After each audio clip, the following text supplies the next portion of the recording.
Buenas tardes, un cordial saludo para todos. Mi nombre es Manuel Antonio Mendoza Pacheco, doctorando en Humanidades de la Universidad IESID de Venezuela, magíster en Educación y licenciado en Matemática y Física. Voy a desarrollar una producción visual que preparé acerca de la génesis del conocimiento.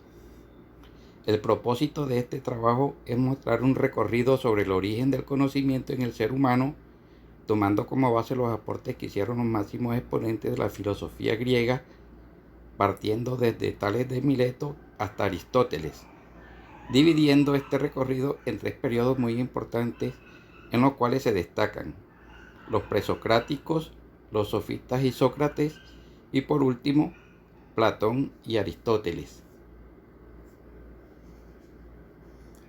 Génesis del conocimiento. La génesis del conocimiento hace referencia a la forma como se originó el conocimiento del ser humano, y esto se remonta a la época antigua, donde desde un principio se consideraron algunos elementos de la naturaleza como el agua, el aire y el fuego, a los cuales se les atribuía el origen de todas las cosas que podían ser, sentir y ver, como la vida y el universo. Origen de la filosofía. El origen de la filosofía se da precisamente a partir del interés del hombre por conocer y reflexionar acerca del origen de las cosas que existen en la naturaleza, es decir, saber cómo se llega a percibir la realidad de las cosas, cuyo conocimiento es generado por los sentidos y el cual no siempre es verdadero. Periodo de la génesis del conocimiento. La génesis del conocimiento se divide en tres periodos, los cuales son presocráticos, que se dio en el siglo V a.C. Los principales exponentes de este periodo fueron Tales de Mileto, Anaximandro y Anaxímenes. Después vino el segundo periodo, sofistas y Sócrates.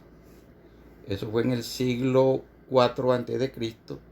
Los sofistas eran aquellos filósofos griegos, maestros de la sabiduría y de la retórica. Sócrates. Y por último, el tercer periodo, Platón y Aristóteles. Platón nació en el año 427 hasta el año 347 a.C., discípulo de Sócrates. Y el otro filósofo fue Aristóteles. Comenzamos con el primer periodo, presocráticos. Características principales de los presocráticos. Se les conocía como los filósofos de la naturaleza por haber elaborado diferentes teorías para explicar el cosmos. También iniciaron el llamado paso del mito al logos, es decir, iniciaron el pensamiento racional. Desarrollaron la cosmología explicada a partir de la naturaleza y el cosmos. Los sofistas y Sócrates, características principales. Los sofistas y Sócrates cambiaron el objeto de la filosofía. Ahora el tema de reflexión es el hombre y la sociedad. Como los sofistas eran viajeros, conocían diferentes culturas totalmente distintas a la griega. En lo que respecta al conocimiento, siguieron conservando el pensamiento de los filósofos anteriores al considerar que la percepción de los sentidos es la fuente exclusiva del conocimiento, y consideraron a la verdad como particular, válida para un tiempo y un lugar determinado. De Sócrates conocemos sus ideas porque Platón se basó en ellas para escribir sus diálogos. Se pasaba el día dialogando, enseñaba por amor, no por dinero, a diferencia de los sofistas. El método filosófico de investigación y enseñanza propuesto por Sócrates fue la mayéutica.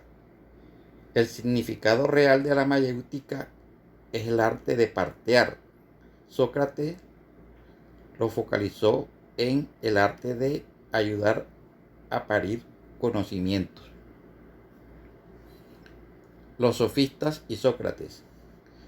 Sócrates y sofistas, similitudes. Interés por el hombre. El hombre es el objeto fundamental de la filosofía. Tanto para Sócrates como para los sofistas, las cuestiones políticas y morales son el centro de su preocupación. Se preguntan cómo obrar para ser un buen ciudadano. Interés por el lenguaje. En Sócrates encontramos un profundo convencimiento que la verdad nace a través del diálogo. En el caso de los sofistas, la retórica es el instrumento que utilizan para manipular el conocimiento. Ambos manifiestan un interés por el lenguaje porque es fundamental en la vida griega. El papel del ágora como lugar del debate. La búsqueda de la influencia social. Tanto Sócrates como los sofistas quieren tener peso en la sociedad. Tienen discípulos, sus opiniones son escuchadas, pero utilizan su influencia de forma diferente. Sócrates se considera un educador de la ciudad, Tábano de Atenas le llamaban, y no un político. Busca más influir en los aspectos morales de los ciudadanos, mientras que los sofistas tienen más influencia política. Los sofistas y Sócrates. Continuamos con la diferencia entre los sofistas y Sócrates. De carácter metódico. El método socrático es el diálogo. La palabra es un instrumento para llegar a la verdad. Defiende el intelectualismo moral. Todo hombre bueno es sabio, todo hombre conoce interiormente el bien. En cambio, los sofistas tienen como método la retórica. Usan la palabra para conseguir el poder. Creen que todo es opinión y opinable, doxa. Por tanto, no hay verdad. Defienden el convencionalismo moral. Sobre su ideal. El ideal socrático es conseguir la felicidad, vivir guiado por los sofrosine, prudencia. En cambio, el ideal sofista es conseguir el éxito, especialmente el éxito político. De carácter pedagógico. Sócrates enseña por las plazas y calles de una manera informal, dialogando con todos. Los sofistas, en cambio, cobran y se dirigen a los jóvenes ricos que pueden pagarles. Consecuencias. Sócrates quiere fundamentar la filosofía a través de definir los conceptos éticos, que es el bien, la verdad, la justicia, etc., de una manera objetiva. Estos ideales son de carácter universales, objetivos, inmutables e innatos a la naturaleza humana. Los sofistas predican el relativismo moral y el escepticismo científico. Platón y Aristóteles. Platón es el fundador del sistema filosófico del idealismo objetivo, según el cual, conjuntamente con el universo de las cosas perceptibles, falso universo, existe un mundo especial, verdadero, de ideas entendidas por la razón. Platón fue discípulo de Sócrates y maestro de Aristóteles. Fue además el fundador de la escuela filosófica, la Academia de Atenas. Aristócles de Atenas, más conocido como Platón, distingue dos grados o géneros de primordiales del conocimiento: la ciencia, que viene siendo la episteme, y la opinión es la doxa. La doxa es el conocimiento vulgar. La ciencia se divide en ciencia en sentido estricto y pensamiento discursivo. De la ontología de Parménides recuperó la razón y el pensamiento como método para descubrir quién es el ser. La aportación de que el ser y el pensar son los mismos que él recuperó también la teoría de los dos mundos, el sensible y el inteligible. Compartió asimismo el pensamiento de Heráclito, sobre todo las ideas del cambio constante, ya que fue este el primero en dar definiciones, pero ellas no se refirieron a los seres sensibles, ya que a estos no se les puede definir porque están en constante movimiento. A los seres que se les define se les llamó ideas. Platón compartió también el pensamiento matemático de los pitagóricos al señalar que entre los objetos sensibles y las ideas existen seres intermedios llamados seres matemáticos, distintos de los objetos sensibles, por ser eternos e inmovibles, y además distintos de las ideas, ya que muchos de ellos son semejantes. En cambio, cada idea es única en su especie. Platón y Aristóteles. Aristóteles fue un filósofo científico nacido en la ciudad de Estágira, al norte de la antigua Grecia. Es considerado junto a Platón el padre de la filosofía occidental.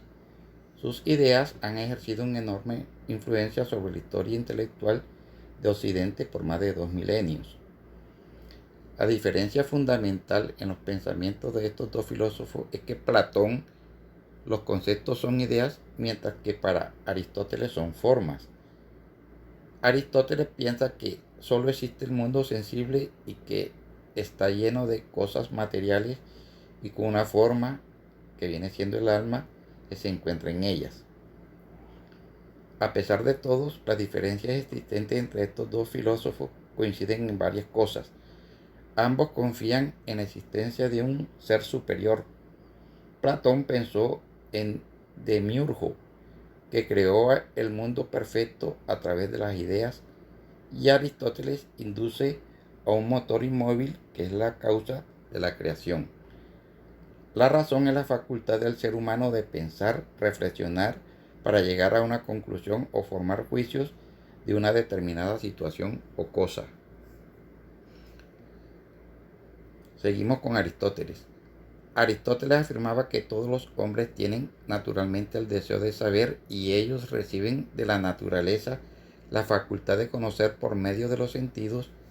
Este conocimiento originado por los sentidos produce memoria y de esta proviene la experiencia. Esto significa que el hombre que más recuerdos tenga acumula más experiencia, ya que muchos recuerdos de una misma cosa constituyen una experiencia. La experiencia al parecer se asimila casi a la ciencia y al arte.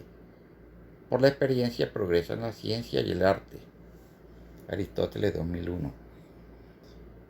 Aristóteles diferencia al hombre de los demás seres vivos por medio del pensamiento, y en esta distinción privilegió el conocimiento como una cualidad exclusiva del hombre.